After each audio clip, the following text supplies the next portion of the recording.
Ashamaa harka fuunee jaalatamtoonni fi kabajamtoonni hordoftoonni seenaa tuubii bakka jirtanitti nagaan rabbii isin haa qaqqabu. Akkam jirtu nagaa fayyaa kooti har'a wanta wayii isin qabadhee deebi'ee jira jechuudha. Ijoolleen biyya Arabaa kamii keessa jirtan baga nagaa fayyaa taatanii Waaqayyo gooftaan biyya keessan isiniin haa qaqqabu yeroo isin barbaaddanitti jechuudha. Wanti tokko irratti qabadhee isinii dhufe jechuudha. Akkuma beekamu ijoolleen biyya Beerut keessa jirtanii hanga danda'ameen galaa jiran jechuudha. Warri keessan naan gahanillee baay'ee isaaniitti dhugaan isinitti hima jechuudha. Karaa waatisaappi karaa imootiin seenaa maaloo rakkannee jirra, seenaa maaloo akkana taane jirra, seenaa asiin gara biyya biraa deemuun danda'ama minaamin jedhanii warri waggaa 2 waggaa 3 natsaa hojjechaa jiru. Waggaa 2 waggaa 3 jechuun baay'ee ulfaataadha. Waggaa 2 waggaa 3 aga natsaa hojjettan maal gochuu akka ta'e naaf hin galu jechuudha.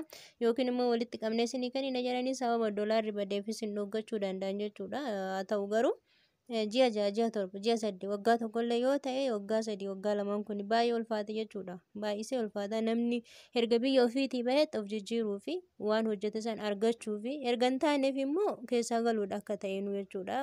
Hin gallas yoo jenne immoo nun galchanii ijoolleen jedhan ni jiru jechuudha. Mucayyoon takka akkanaa kaasteetti jechuudha. Beerut keessa waggaa 5ffaa isheeti.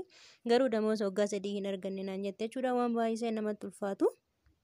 Yeroo kana immoo damoosa waggaa 3 guutu haga damoosa isin hin kennine maaliif akka ta'e annaaf hin galu jechuudha. Yeroo annan gala jedhetti tikeetiin hin jiru maalli qirxishiyyoodha sababa dhibee koronaa karaan cuume sanirraa eegalee haga har'a ga'uutitti asumaan karaa mirgaa gara bitaa osoo na eeysistu waggaa 3 damoosa kiyya malee taa'ee jira jetti jechuudha.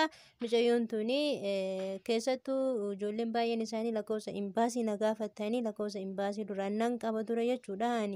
Waatisaapii duraan banan irratti moobaayila duraan ani fayyadamaa ture faayiliin isaa akkuma jiru waan na jalaa gubateef argachuu hin dandeenye peejii isaanii jalallee deemee lakkoofsa isaanii dhoksanii jiran jechuudha warri imbaasii Beerut kan Itoophiyaa jechuudha. Kanaaf warri mee lakkoofsa ijoollee imbaasii keessa hojjetanii yookaan lakkoofsa daariktii imbaasii keessa hojjetanillee yoo beektan lakkoofsa sana jalatti na barreessa yookiin ammoo keessa na dubbisaatii naa kennan isin jedha. Mucayyoo tanaa baay'ee na rakkistee jirtiin isin jedha dhugaan isin jedha baay'ee isaa. Nan galoo jedheen nan galchanii damoosa kiyya naa kennaa jedheen nan kennanii waggaa 3 guutuu natsaa hojjechaatiin jira jetti jechuudha. Kanaaf akkuma waliigalaatti Beerut keessa rakkoon guddaan ni jira. Jiraatuyyuu damoosa waggaa 3 guutuu osoo hin argatin taa'u jechuun baay'ee ulfaataadhaan isiniin jedha. Ijoolleen irra caalin isaanii achiin gara achiin jechuudha. Dubaay deemaa ni jiranii. Mucayyoon duraan Dubaay waliin hariiroo qabnu takka ni jirti. Akka tasaa yoo kan ishiin na dhageessu jiraate viidiyoo kana walii sheer godhaati. Yoo kan na dhageessu jiraate ijoolleen baay'een isaanii Beerut keessatti rakkataa jiran jechuudha. Nama Beerut hin jiru ani kan jiru Itoophiyaadha.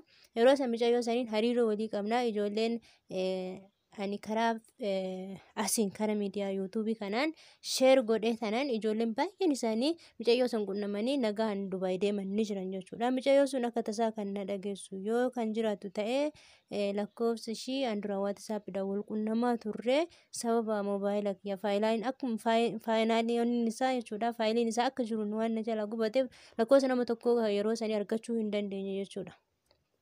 Kanaaf mucayyoon sun yoo kan na dhageessu ta'e tarii viidiyoo kana guruupii hundarratti sheer godhaati. Mucayyoon sun dhuftee na qunnamtee ijoollee rakkatan kana jechuun gara hundattuu rakkinuma Beerut keessatti akkanatti rakkachuurra Dubaay keessa hojiin illee isin ulfaate maalollee taatanii hanga damoosa keessan argachuu wayya natti fakkaata. Asitti hojiin isinirraa hin oolle ifaajeen isinirraa hin oolle garuu kan ifaajeen argataa ijoolleen hin jiraanne sun daayirektii osoo achiin gara Dubaay deemtanii baay'ee gaariidha jechuudha.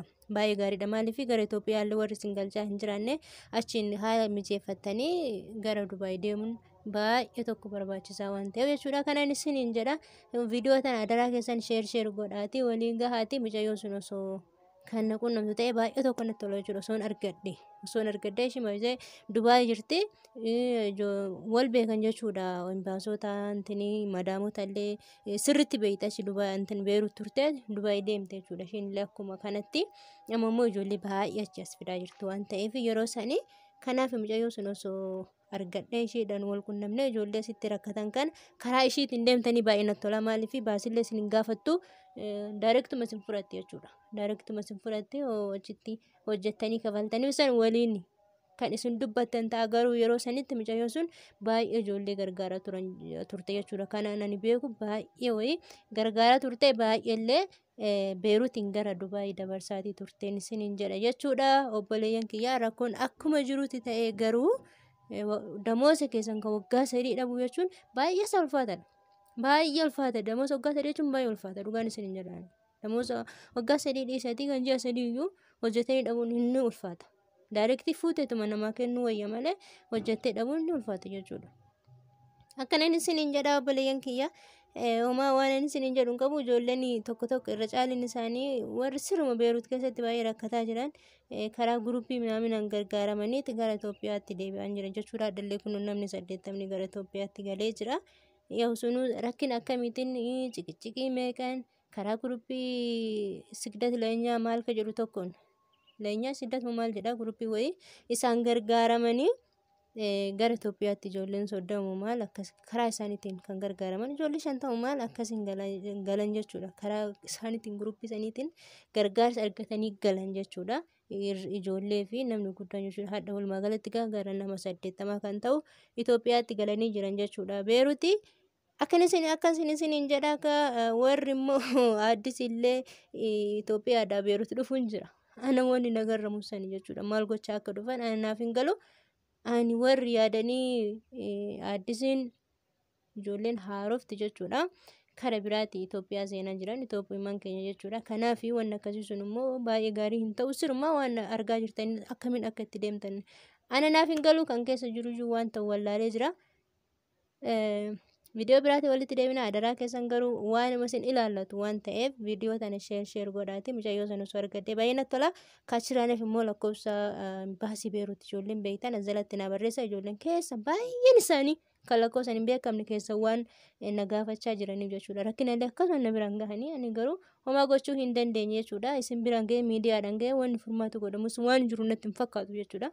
Kanaaf hin baasin achi baay'ee akkuma waliigalaatti baay'een gargaaranii akkuma waliigalaatittu imbaasonni biyya Arabaa kamiyyuu hojjetan ijoollee baay'een gargaaran waan ta'eef rakkisaadha jechuudha. Kanan isiniin jedha obboleeyyan kiyyaa adaraa keessan viidiyoo tana sheer godhaa. Viidiyoo biraatiin walitti deebina. Akkasitti nagaan naa tura.